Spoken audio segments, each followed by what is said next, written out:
আল্লাহ দেখছেন, আল্লাহ বিচার করবে, এছাড়া আর কিছু বলবো না।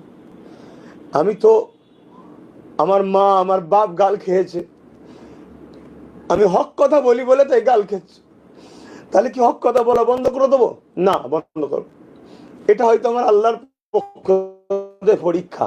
আমিও দেখেছি অনেক কষ্ট হয়েছে। কিছুদিন আগে কলকাতায় দাঁড়ি ভর্তি নিয়ে গাল দিয়েছে, গতকালকে তারা নিজেরাই গোষ্ঠী দ্বন্দ্ব করলো, আমার মা তুলে গাল দিচ্ছে।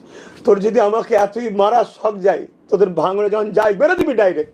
আমার মাটা কি করেছে? আমার মাটাকে ধরে টানছিস কেন? তার কি দোষ আছে এখানে?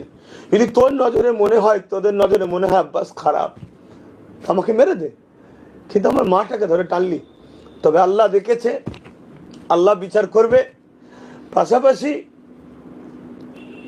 আমি লড়ছি হকের জন্য, অবশ্যই আপনাদেরকে বাঁচাবার জন্য লড়ছি। এক ইমানি দিক দিয়েও বাঁচাতে চাইছি, ধর্মের দিক দিয়ে জালি হুকুমাতদের হাত দিয়েও বাঁচাতে চাইছি। আজ আমার মা আমার বাপ গাল খাচ্ছে, গণতান্ত্রিককে সামনে রেখে, সংবিধানকে সামনে রেখে প্রতিটা গ্রামের মানুষ ভালোবাসার বা যাদের জন্য কথা বলে, যারা মনে করেন আব্বাস সিদ্দিকী কথা বলে, কি করেন আপনারা এটাও আমার দেখার একটু দরকার। তবে সংবিধান বিরোধী, গণতন্ত্র বিরোধী কোনো কর্মকাণ্ডকে ইসলাম মানে যে দেশে বাস করব সে দেশ বিরোধী বা দেশের সংবিধান বিরোধী কোনো কর্মকাণ্ডের দিকে যাবেন, এটা ইসলামও অ্যাকসেপ্ট করে না, আমিও পছন্দ করি না।